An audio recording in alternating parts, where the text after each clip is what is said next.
Don't start doing anything.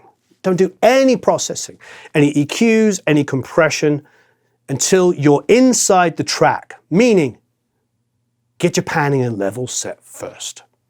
Open up a song. If you've got a rough mix, God bless it. At least you'll have a guide of where you want to go. But open it up and start panning around and getting the levels to be something like a rough mix that you would be happy with. Take the drum kit, for instance, and pan the hi-hat where it's supposed to go, pan the toms where they're supposed to go. Get those overheads, maybe not too wide. Get the room mics, maybe not too wide. Put your bass down the center, put your lead vocal down the center.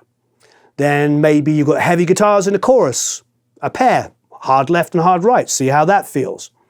Then maybe there's some background vocals. Maybe background vocals don't need to be left and right. Maybe they can be just around the vocal.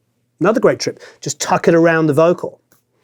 Start thinking that way, get that panning right, get the levels right. Frankly, if you get into doing that every time, it might be just a couple of passes and you've got a good rough mix. Only listen to the song a couple of times without applying any compression and EQ. That will do two things. Most importantly, it will teach you the song. You'll be forced to listen to the song and hear all the parts. You won't be starting straight off trying to get the world's greatest drum sound and then put on the world's greatest bass sound and world's greatest guitar sound and keyboard sounds and all this stuff. You will literally hear it as a whole. That's the first thing.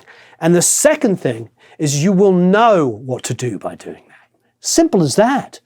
If you get the panning and the levels right, you'll know where to apply the EQ. You'll know where to compress because you'll be thinking to yourself, well, I got the bass down the middle, I've got these heavy guitars left and right, but when the chorus comes in, it just turns into total mud. So you know, aha, I need to high pass those heavy guitars. There's too much low end in the heavy guitars.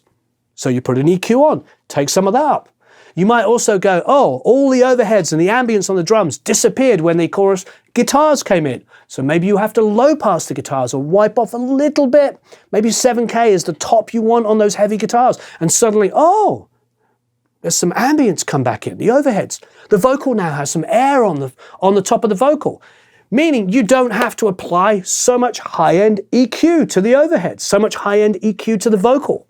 See how this works? You start listening to it as a whole and not listening to it in individual parts. Get the panning and the levels right, and it will tell you the decisions that you need to make. It will pinpoint the areas that need to be improved. The best way to mix, the number one way to mix, is to listen to the song as a whole. Listen to the song as a whole. So how do you do that? Get in there, set the levels, get the panning right, and you will learn a lot about the track and what you need to work on.